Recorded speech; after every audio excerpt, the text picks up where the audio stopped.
Welcome everybody to this workshop by Iconovo. It will be a workshop about the development of a generic DPI platform for a global market. And I'm Orest Lastow, the founder and currently the CTO of Iconovo.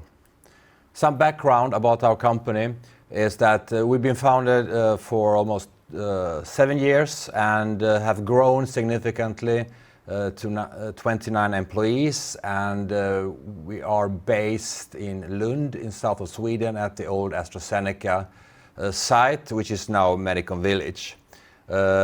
We have all the capabilities in-house. We do engineering, device development, formulation, and all the analytical work in-house in our labs with our staff. We are currently listed on Nasdaq Stockholm, so we're publicly traded, and we deal with entire development of a dry powder inhalation product. Why do we do this? Well, you can say that we develop products for people with diseases to the lungs. It's mainly asthma and COPD, and it's over 500 million of people suffering from those diseases, and those are chronic diseases that cannot be cured, they can be managed, and we develop drugs to help people manage their diseases. And we've been doing this for a while, and now we are entering a new segment when we are looking at the family of the GSK Ellipta products, which is the new world-class platform of inhalation products. And as you can see, they are selling very well, over $3 billion annually. And it is a franchise that we have entered to develop a generic product family.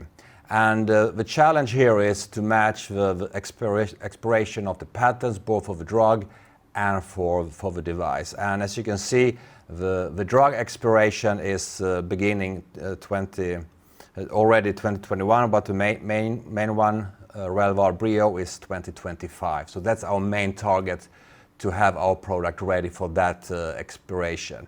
Then there is an expiration also of the device, which hinders people from entering with a device which is a copy, which is an exact carbon copy of the original. And for that reason, we have decided to develop our own inhalation device, which does not in any way infringe or mimic the Ellipta device.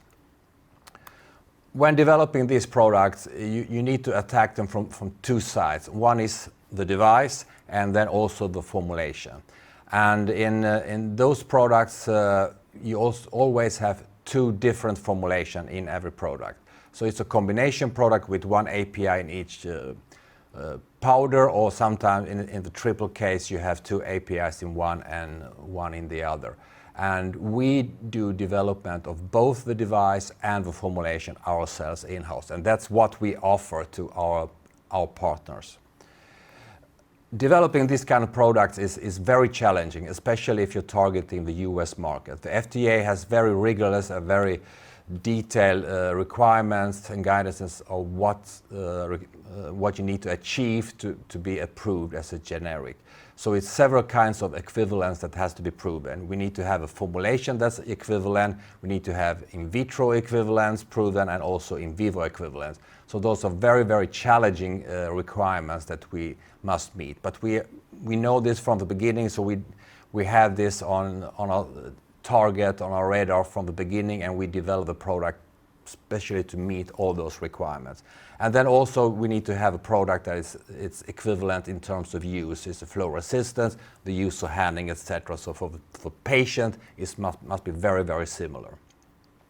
And none the least, it must be low-cost manufacturing, must be fairly simple and easy to manufacture, and also completely non-infringement in terms of the original patents. When we did this product development, we started off by setting up a high-level specification. We did a very, very thorough analysis of the original product of the Ellipta portfolio, and decided what features do we need to have and what metrics do we have to meet. And of course, we need to have the same kind of formulation, the carrier-based formulation, and also have the same performance, this is key for, of course, the pharmaceutical and in vitro, the clinical performance and also the in vitro performance. And it's pre-filled, it has the same kind of humidity protection as the original, and we have a dose counter, of course, and it's handled in the same way. It's this open, inhale, close device. So this is the absolute must. But we have also decided to introduce some features to help the patient to be more safe or more confident in the use, and also to improve compliance. So we have introduced a load indicator showing that when the device is loaded and is ready for inhalation, there's a visual indicator showing us loaded, ready for inhalation. And then after inhalation, this changes to a clear indication, successful inhalation, the drug has been delivered, you have received the dose. And this is to make the patient feel safe and confident when using our product. When starting off doing this kind of development of a brand new, from blank paper kind of device, there are a few things you need to consider first. And you can say that this class of devices, they have a certain anatomy, as I call it. So you have a cavity that is filled with drug, that is sealed to protect it from humidity and dirt, etc., and stopping it from falling out. And then during use by the patient, you in some way open the cavity, you remove the foil or lid or whatever, and then you inhale. And those steps are in all of those inhalers. So we need to solve this task in a novel, innovative way that does not in any way infringe the original patents.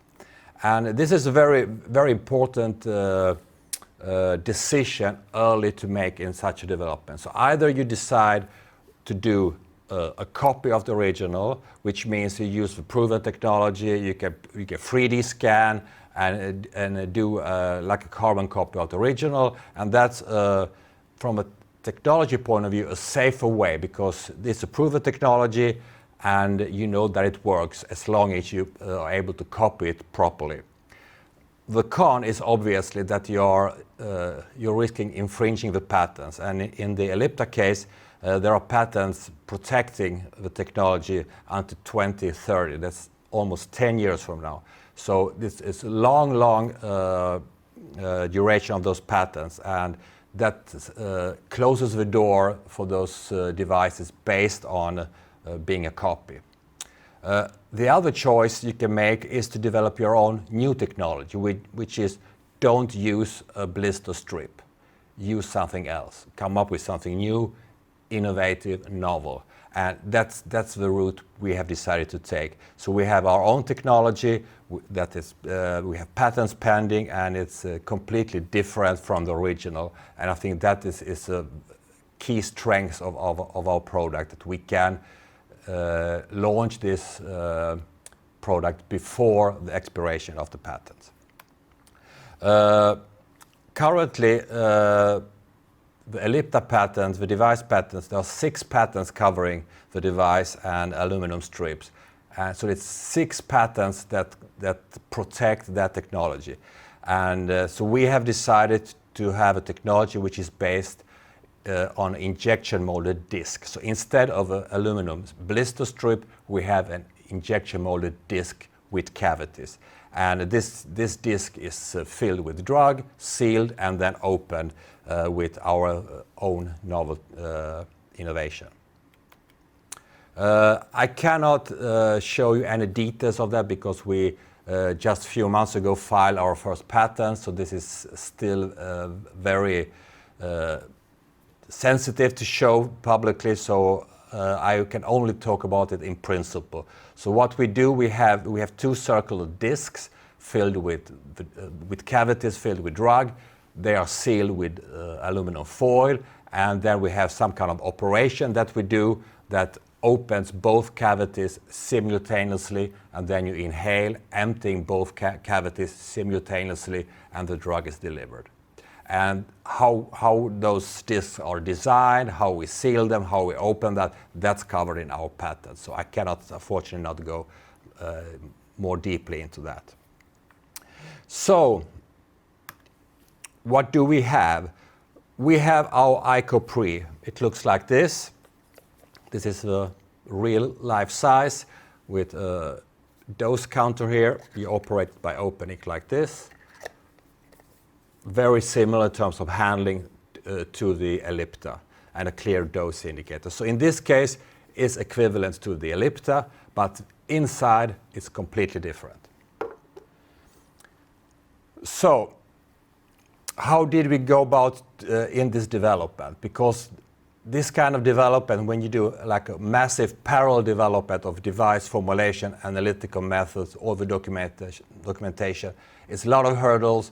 It can be very costly and very risky if you don't go about it in a smart way. So the way we approach it is that we see it as a product. We don't see it as a device and a formulation. We see it as a product. And this product has like 4 parts. So it comprises 4 parts. One is, of course, the formulation. One is the mechanical side of the device. One is the filling of the drug into the device. And the 4th one is the sealing, the aluminum foil inside. So we develop all of those in parallel, in the same labs, same people involved. So we have analytical people involved in all this development. We have engineers involved in the formulation and filling and sealing. We have pharmacists developing the filling and sealing as well. So we try to have a cross-functional group developing this in concert to boost really the understanding and the engagement and the commitment to develop a product. I like to show it illustrated like this with like 4 parallel arrows. So we develop everything in parallel, and it's pretty much the same team of people working with different parts of this. And I think this is extremely difficult to do if you're not a real team working jointly.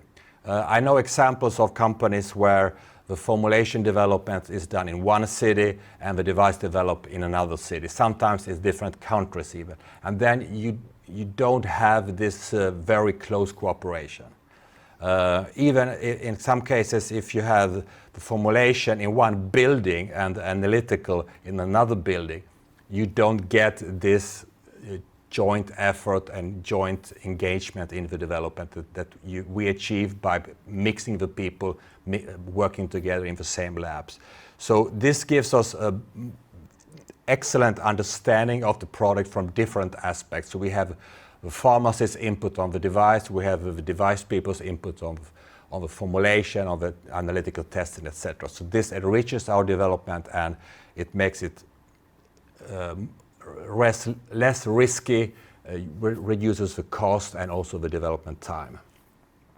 But of course, there are a lot of challenges that we need to address and we need to solve in this exercise. So for the formulation, we need to have humidity controlled labs. We need to have all the equipment available. We need to think about how to scale the process up, what the batch size is, how do we transfer it to the commercial manufacturing. When it comes to the filling, we need to do some filling. Initially, small lab types of filling and that have the same technologies, being able to scale up to a large scale filling.